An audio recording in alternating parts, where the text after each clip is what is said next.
आज मैं अपनी ज़िंदगी की दो ऐसी बातें शेयर करने जा रहा हूँ। पहली बार अपनी ज़िंदगी में सोशल मीडिया पे, इंटरनेट पे आप सब लोगों को बताना चाहता हूँ। जब मेरा दूसरा जन्म हुआ, एक तरीके से आप ये सोच सकते हैं कि मैं वापस आया इस दुनिया में, बचा। दो ऐसे इंसिडेंट हैं, इन बातों से आपको सीख मिले, कुछ ये चीज़ें आपके काम आए आगे, कि आपके साथ ये रिपीट ना हो जो मेरे साथ हुआ, मेरे पे गुजरी ये चीज़ें। इस वजह से मैं आपको ये बातें बताना चाहता हूँ कि आप सब भी सेफ रहें फ्यूचर में।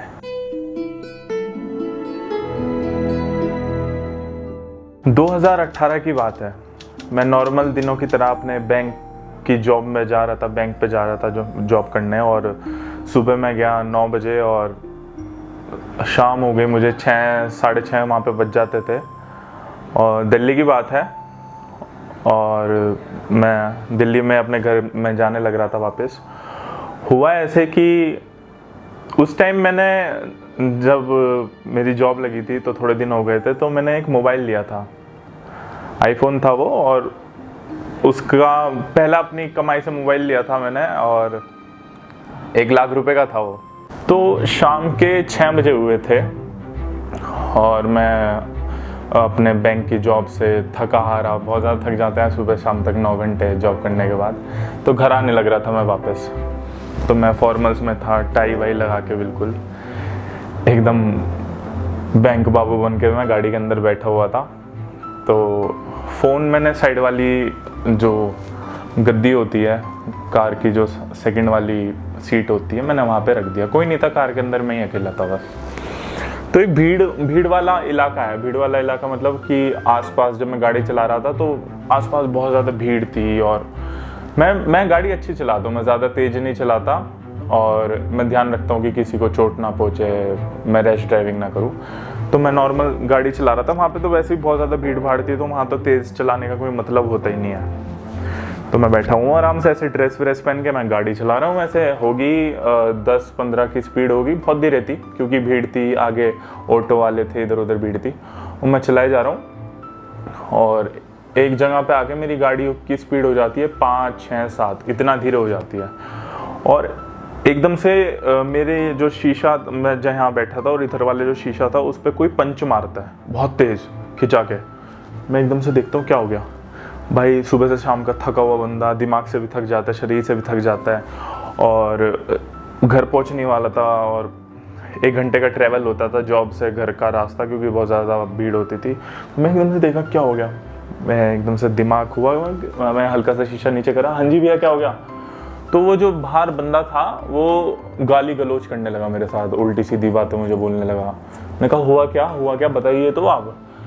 तो उसने माँ बहन की गाली, उल्टी सीधी 4-5 गालियाँ दी मुझे, और बोला तू बाहर निकल, हम तुझे बताते हैं ऐसे। मैंने कहा करा क्या मैंने, ये तो बताइए आप। इतना सा शीशा खुला हुआ था, इतना सा, शीशे वाली बात पे ध्यान दीजिएगा, इतना सा शीशा।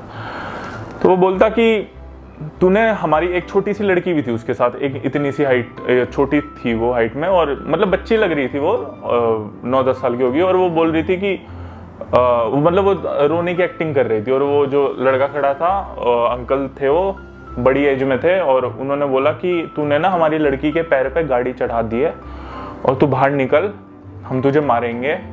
और 5-6 बंदे और आसपास आ गए मेरी गाड़ी के, वो सब साथ में थे।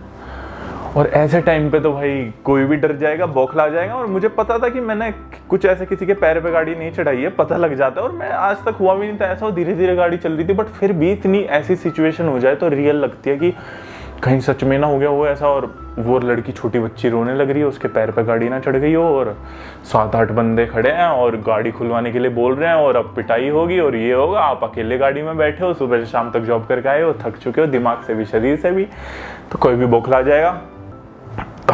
हुआ ऐसे। फिर वो बंदा उधर घूम के आ गया दूसरे शीशे की तरफ, इधर खाली थी, और मेरा मोबाइल यहाँ पे रखा था। आगे की स्टोरी तो आप सोच ही रहे होंगे क्या होने वाली है।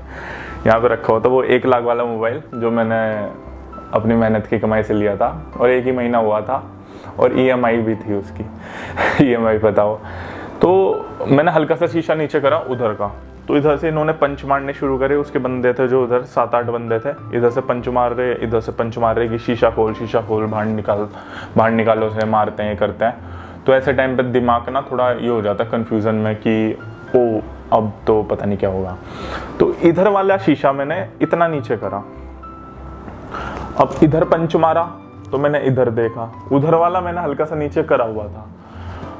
अब जैसे जब ऐसे मैंने अपनी गर्दन इधर घुमाई ऐसे धीरे धीरे करके, इधर देखने के बाद इधर जैसे मैंने देखा कि इधर क्या हो रहा है, इधर देखता हूँ तो वो शीशा ना पूरा नीचे खुल चुका था। हाँ, मैं खुद हैरान था।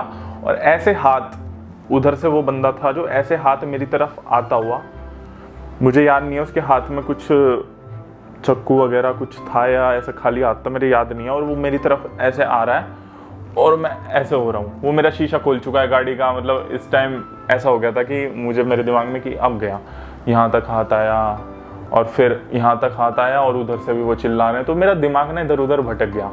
और उस भटकने के चक्कर में जो मैंने मोबाइल रखा था, वो मोबाइल उस बंदे ने उठाया और फिर चले गए। और मैं बीच रोड पर अकेला, 7 के 7 बंदे गायब, वो छोटी बच्ची जो रो रही थी वो भी गायब, सब फेंकता। पीछे भीड़ लगी पड़ी है, लोग हैं आसपास, सबको दिख रहा है नज़ारे। फिर मैंने गाड़ी वहीं पे बीचों बीच रोकी, मैं उनके पीछे भागा तो वो जा चुके थे। और एक पीछे अंकल थे, सरदार जी। मैंने बोला कि क्या हुआ? वो हाँ, मतलब वो खुद बोले कि अरे बेटा मैं तो देख रहा था वो आपका मोबाइल लेके जा रहे थे। मैं कहा तो रोका क्यों नहीं आपने? बस देखने के लिए ही होते हैं आसपास के लोग, कोई रोकता तो है नहीं। और मैं उनके पीछे भी भागा, बीच में गाड़ी रोक के बीचों बीच मार्केट के, बट वो जा चुके थे। और फिर बाद में पुलिस कंप्लेन वगैरह हुई, सारी चीज़ें हुई और पता लगा वो ठग गैंग है। ठग गैंग मतलब तुम्हारी गाड़ी पर ठग करते हैं और सारी चीज़ें ले जाते हैं। और ये बच्चे भी चुराते हैं, छोटे बच्चे, और फिर भीख मंगवाना वगैरह उनसे, पता नहीं, बहुत गंदगी है। और उस दिन के बाद और इसमें मैं आपको बताना चाहता हूँ कि आप भी प्लीज़ ऐसे शीशा ना खोलें। कितना भी, अगर आपके सामने भी कोई गाड़ी के आगे कोई लेट गया है कि मुझे चोट लग गई है, या उसके बाद ऐसा भी हुआ मेरे सामने, एक प्रेग्नेंट लेडी आई और बोलती शीशा खोलो शीशा खोलो। बहुत होता है दिल्ली में, एनसीआर में ये चीज़ें बहुत होती है। तो बस उस दिन के बाद मुझे ना जो असली सच्चे बंदे हैं ना, उन पर भी मुझे शक होने लगा कि क्या पता इस बार ये क्या अपने दिमाग में लेके आए हैं। वो इन लोगों की वजह से ना उन सच्चे लोगों पे भी यकीन नहीं होता। तो आप भी प्लीज़ अपना ध्यान रखिए और ध्यान रखना इस चीज़ के बारे में कि आपके साथ ऐसा ना हो कभी फ्यूचर में। और हाँ, उस फ़ोन की EMI मैंने पूरे 1 साल तक दी। चोर फ़ोन चला रहे थे और मैं EMI भर रहा था उसकी। और ऐसा हुआ था उसके अंदर ना eSIM था कि मतलब एक सिम उन्होंने निकाल के फेंक दिया और दूसरा सिम भी चल रहा था उसके अंदर।